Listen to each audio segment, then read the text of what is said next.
Do you know those making an impact in your neighborhood? Maybe they're well known and established, or just getting started. Either way, let's chat. We'll be diving deep into their story, what fuels them, and how they help our community. Hi, I'm Krisha, host of Let's Chat.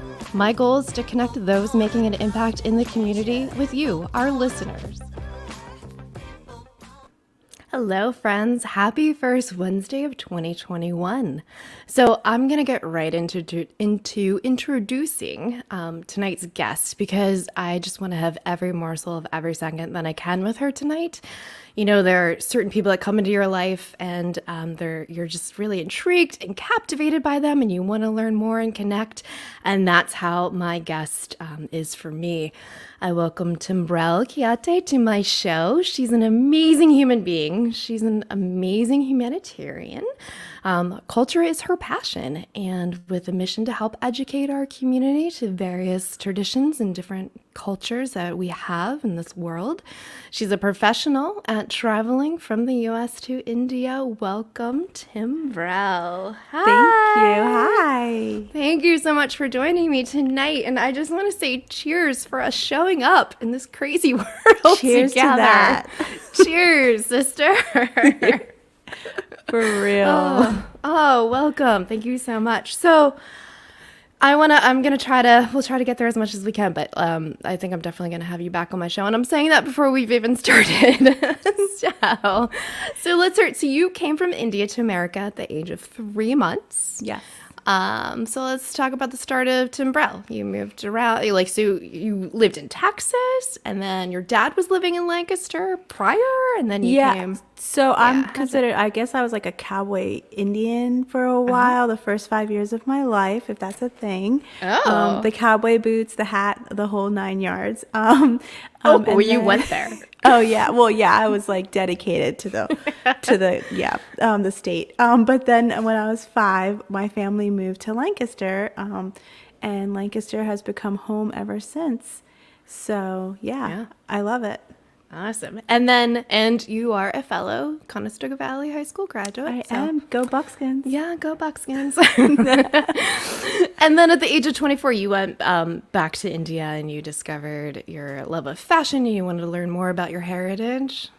Yeah, so I always, especially growing up in Lancaster at the time that I did, I always felt like an outsider.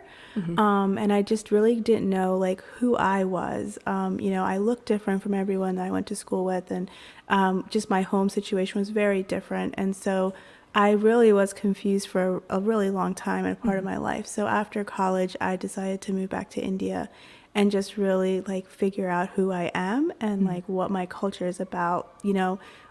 Growing up here in a culture was very different, and then being part of it, like when I was in India, was very different. So, have any of your other siblings followed suit, or no? You're blazing the way. I think like they definitely think what I did was very daring.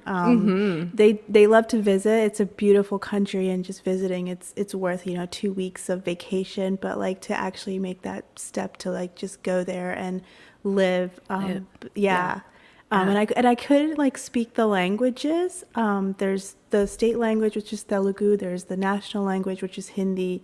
And like I didn't know any of that. So moving there, I had to kind of learn it all from the beginning. You are brave. You're very brave. But I think that's part of what makes you you.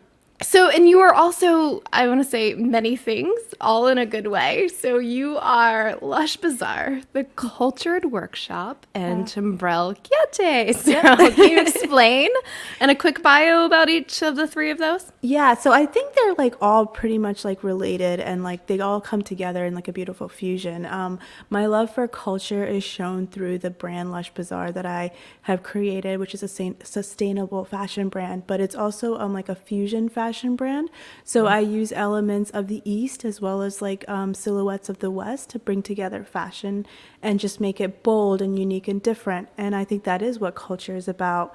So like I do that through my fashion brand, but as well as through this workshop I created, the Cultured Workshop, which is really about educating individuals about culture and having an open mind to like new thoughts and new ways of living. And there's our country, especially America, we are a melting pot of cultures. And I think in the past, people tried to hide their cultures because they wanted to fit in to this new normal. But really, the new normal are the cultures that come together. And so with the Cultured Workshop, my whole mission is to help people understand people and like be welcoming, and hear their stories, hear their traditions, and don't judge them, like understand that there's a reason why they do what they do. And so that has kind of come together to make me who I am. I am Timbrel Chyatee, and culture is my vibe. Like I love culture. So it all comes together. And I love that you created a curriculum to help businesses and organizations and individuals. So you're also doing business work to help strengthen our community and work environment. And that is, I'm trying to think of a word besides amazing, but it's just so needed. I mean, it's just like, just listen and learn and expand and grow. Yeah, I think it's really important. Like when I think of the Cultured Workshop, which I just started doing pilots last year online, as well as in go to spaces, socially distance, etc. But really, it's like you don't really. A lot of times we don't even know your employee or your the person, your colleague has like their cultural differences are very different from you. Right. And something as simple as like what they eat. To be more understanding and open-minded to like maybe they don't eat, like meat from America. Maybe it has to be halal or kosher, Right. Things like that like we take for granted, but like we should be more open and understanding to have a work environment that people want to be, like they want to be part of. So like I love doing that. It just opens people's minds. And then like the first question I ask is usually like, what's your culture? And like when people start to think about it, they're like, oh, well, I have like Italian and like I have German and and it's like, yeah, there you go. Like your culture has defined you in a way, Yeah. It's so interesting. This is kind of a random story, but my daughter and I this year, we made Christmas cookies for our neighbors. And so my culture is partly Italian, and we made my grandmom's Italian Christmas cookie. And my neighbors were like, three of them were like, what was that white little cookie with the icing and the sprinkles? I'm like, oh, that's our Christmas cookie. But to me, it's like, no big deal. It's just like nothing new. It's like, you don't know what a Christmas cookie is? It's just like, sometimes also it's like the flip side of like, we have to also share us and, live outside of our own traditions and I don't know about expectations, but it's just like, it was just interesting to have that happen. And I'm like, they're like, that's so good. I've never had one. I'm like, oh, I can help you out with that. Like, they'll just bring it over for like Easter, Thanksgiving. Get you some pizzelles. Oh yeah, Easter we can do some ricotta cookies. Like we got a whole thing going on. So with going back on the fashion side of Lush Bazaar, so ethically made fashion brand, you're also providing your employees with a fair wage employment, which is awesome. And you went from 1 employee to 10 and contractors, and this is all over in India, correct? Yes, that's correct. Yeah. So when I started this, it was when I moved to India volunteering for a nonprofit, and I saw the way women were treated and just like how they were not given respect, but yet they're so talented. And so that kind of just started with me, like we're helping one woman to be able to afford to help her kids go to school and afford like food for them. And that just has grown to something bigger where it's now I work with so many artisans and just seamstresses that want to get paid a fair wage. And usually with the mothers that I work with, it goes right back to like giving to their family. They're not spending it on anything else but to their education. So hoping that their kids will have a better life than them, which is the whole point. Absolutely. And you have a physical brick and mortar storefront in Lancaster. I do, location. Yes. It just opened, which is super exciing. That is exciting. I could probably live there. I just love it so much. But it's no, you can't. You must have boundaries. I know. Like I'm there all the time. Like only thing is missing is a shower. But that'll be phase 2. Yeah. It's at 101 North Queen, which is on Queen Street. It's right in the center of the city. It's just awesome to be able to share my passion with the city of Lancaster. Yeah, and you're newly in there, and you have really grown a lot in those past, like, just 2 weeks. I think I stopped in before the holidays, and you have it really set up, and it's really going. And I Thank love your you. color organization. It's so beautiful. Yeah, color, I think, brings the world together. So, It does. Another thing I want to talk about, this, I don't know, I'm so envious, but you got to speak in 2018 to TEDx Lancaster. I'm talking to a TEDx speaker. oh, yeah, I know it's really weird. But I did a TEDx. It was really cool. And it was about just kind of stepping out of our boundaries and really reaching out. I think I really tried to push the whole, like, make friends with your neighbors, make friends with strangers. Yeah, and I loved that experience. It was really cool to be part of that. And you can find it on YouTube. Just Google search for Timbrel and TEDx Lancaster, and you'll find it. Yeah. So, I want to talk to you about something that happened during the pandemic that I'm kind of dubbing your pandemic story. Yeah, let me just take a drink of wine. Because Yeah. of that. Okay. Yeah. Take a cleansing drink sip while I kind of give you a little.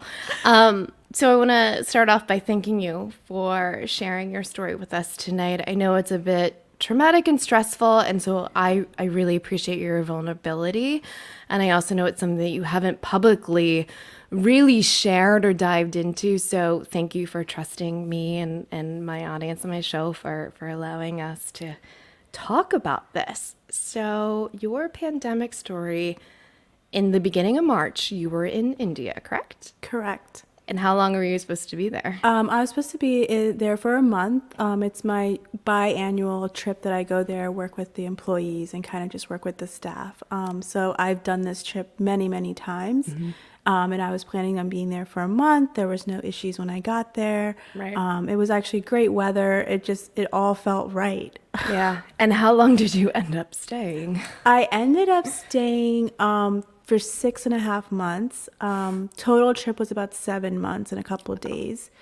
That was not planned at all. Yeah. And that's because India they were in a national lockdown during the pandemic. Yeah, so when I think it's really interesting because I think different countries are dealing with lockdowns differently. You know, some countries are still letting people travel as long as it's certain countries. But what India did without any warning is they basically shut down the country. What they did, which was really interesting, over the weekend they made an announcement that we're gonna have a kind of a curfew day on Sunday where no one can leave their homes, and you just kind of stay out with your families, and it's just to protect us from the virus. And at that point, everyone was fine with it. It was a great relaxing day. I was fortunately, felt like, oh, this is what I needed. And then on Monday they made the announcement that they were going to go into lockdown on Tuesday. The lockdown was only supposed to last 21 days. So I still took it as like something positive. I was like, maybe this is just supposed to be. I was actually supposed to leave like 4 days after this lockdown started, but I was like, I can change my ticket. It'll all be okay. I can make it past 21 days. And around the 18th day, I believe they did it again, where they were like, we're going to extend the lockdown another 21 days. That lockdown extension kept going for about 6 months. Yeah, I actually had to contact like people in the government, try to contact, just to try to get out of the country because they were not allowing people to leave. And so it was just a really hard experience. It's interesting because I actually I kind of knew you before, but like I really knew you from online because of your experience of being in India and stuck in India and trying to get out, and just the press that was made about it. And I'm glad that you're here. Yeah, I am so grateful to be back. But I haven't really talked about it as much. Yeah. Like I'll tell people to share a little bit in piece, but it's a very vulnerable piece of me.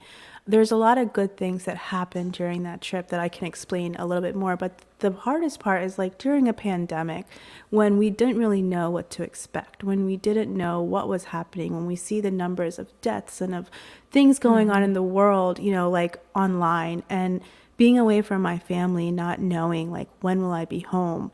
That was it was mentally draining. That is.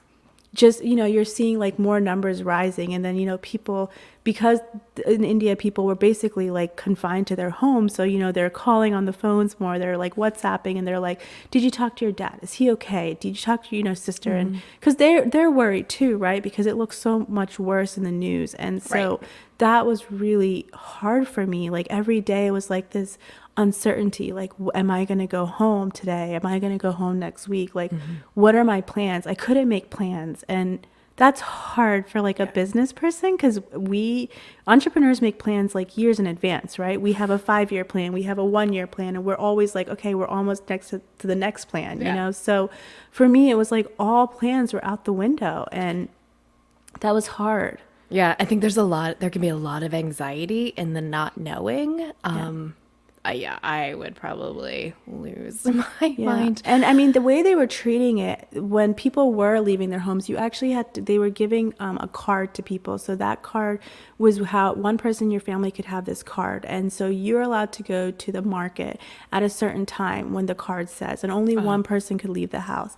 Well, there's lines of people trying to get food. And like, food was a problem because they closed down the state's borders as well. So whatever that state had is all you had, right? So like there's another state that probably brings in potatoes. Well, we don't have potatoes at our state. We have other stuff. So it's just like people were really like scrummaging around, and the way that the government dealt with it was like if they would see someone driving in a car, they'd pull them out of the car and start beating them. Like there's videos of this, because they didn't want people to even leave their homes, so it was just like very scary. And I've never seen the world like that. It was really different for me. It's got to be very hard to experience that in a place that you love so much and that you're deeply rooted in.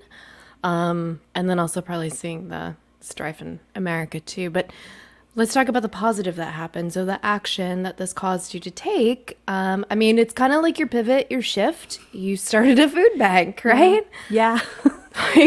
I mean, people, how can we live without food, right? That's the main staple that I feel like everybody needs. And I cannot. Yeah. I mean, I am like, and especially during a pandemic, like everyone's munching on something, right? Like it was so easy to get food delivered to your door. And yet like in India, people were like, they were not able to eat. People were, scrummaging on the streets. There was people looking through trash, because a lot of people in this small town that I was living in, they live day to day. So whatever they get paid for that day, that's what they use for their groceries or, whatever they need. Well, everything's closed. There's no way of working, so they had nothing. They literally had nothing. How did you create a food bank?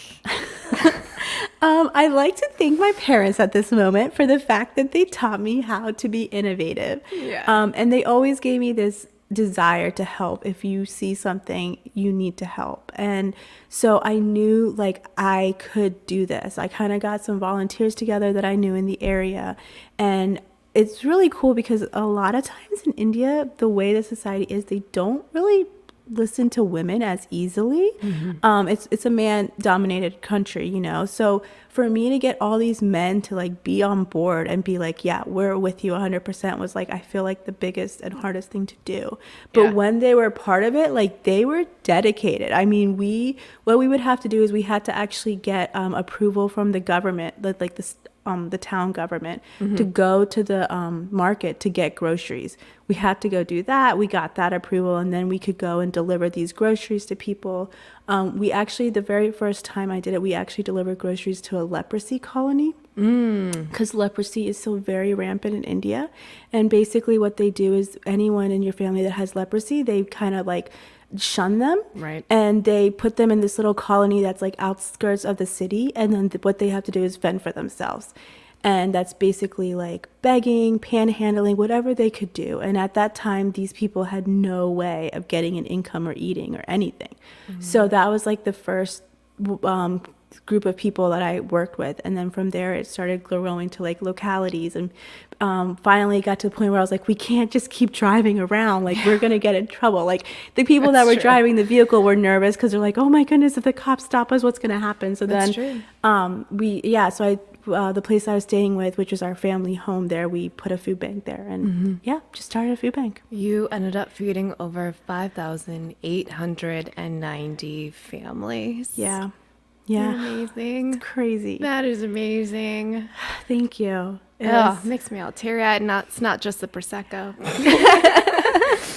But that is just fantastic, and we need to keep that kindness going in this world. And I mean, your work, there's just so much we could talk about. But you were a house mother. This is like going back to when you were there in your early 20s. Yeah. House mother to 13 orphan children. And then you became the principal of a school in India for 2 years. It's like, I swear, you wear so many hats, but they're amazing big hats. It's not like little tiny hats.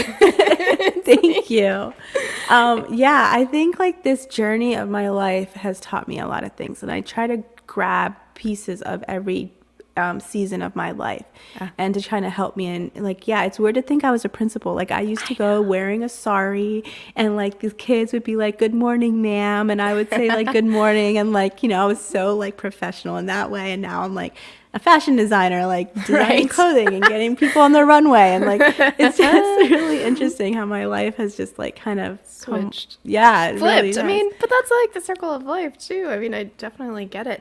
And so that moment, the moment of, I guess, when you learn that you can leave, because also during this time, you're in India, you're helping families, but you're also to a certain extent, I don't want to say losing your business in Lancaster, but you're met with a lot of challenges because you're not receiving any assistance or help or reprieve, and especially on your rent at that time. I know that was very challenging.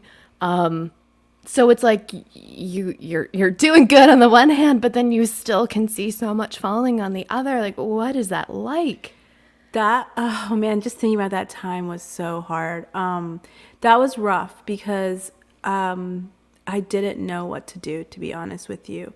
I was taking a lot of my personal finances to invest in this food bank because I knew it was important. And I always knew my business was important, but for me it was like hunger versus like trying to like make some profit. And I weighed, both, and it was just like hunger, like people need to be fed. So I really didn't have a choice. The space that I did have at that time was very small, and social distancing wise, it would have never worked. So I kind of had to maneuver and pivot halfway across the world. And that's what I did. And so, unfortunately, I did close that store at the time, and it was hard. It was my very first space, and I just wasn't ready. To close it. I really felt like it was just like the end, because I took a lot of my personal finances and I invested in this food bank. Like looking back, I mean, my boyfriend, he's more like very realistic. So he was like, "What are you doing? Like, do you realize like you're not Mother Teresa?" And I'm like, "No, but like, how can you not? Like how can I not?" And I tried to explain it to him in like the most realist way is like, there were people there that like young girls and I am always drawn to girls to like help empower them. And these two girls, they tried to commit suicide because they felt like they were too much on their parents and like that their parents couldn't afford them. And these girls were like, teenagers.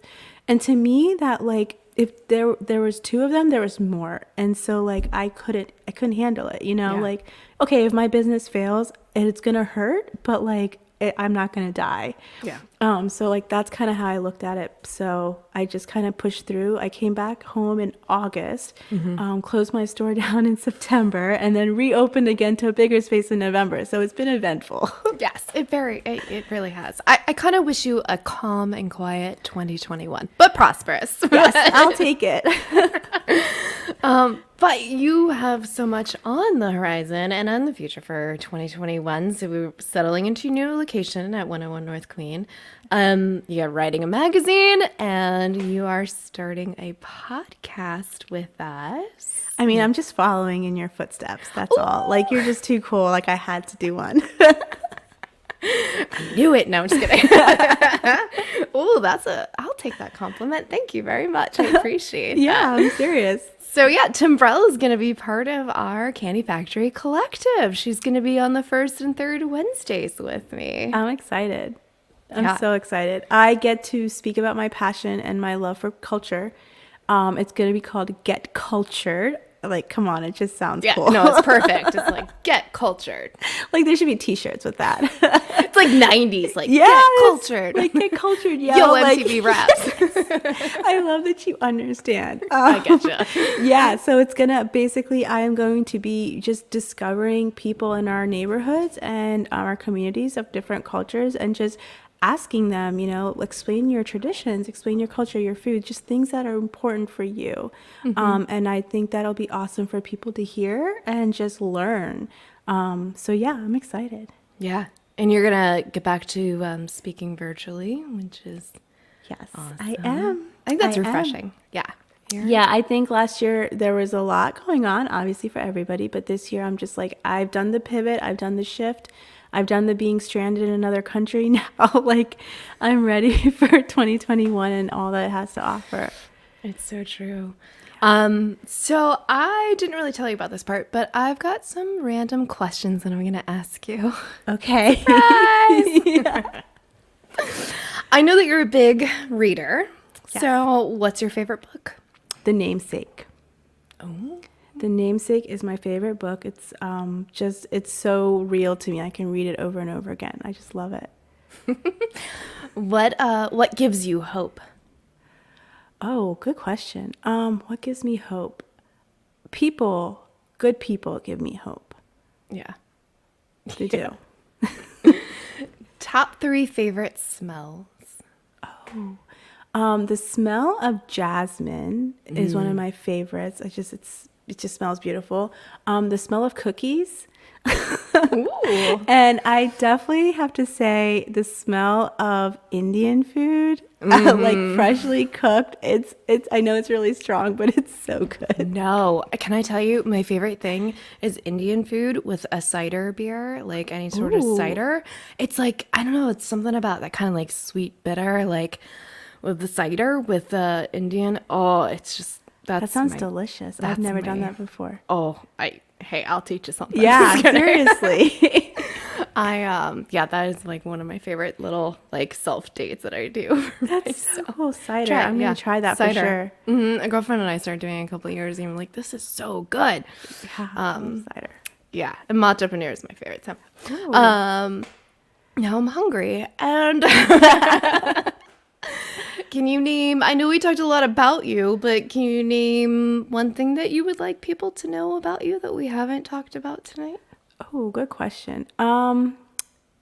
Yeah, I think the one thing about me that people probably don't know is that life was not always easy for me growing up as a first generation Indian kid.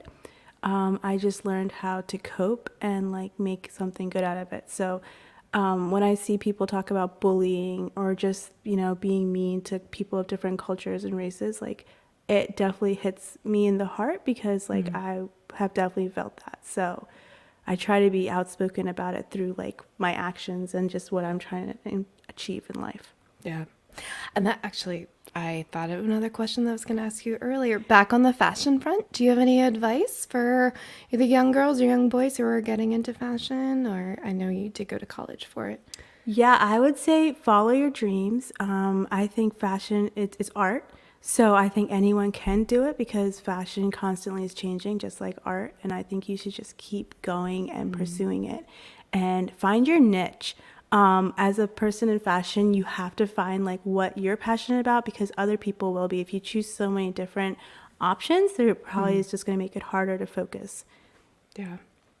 Erica Lauren sends you a heart on Facebook. Oh, awesome. I did forget to say that, yeah, she is open for questions.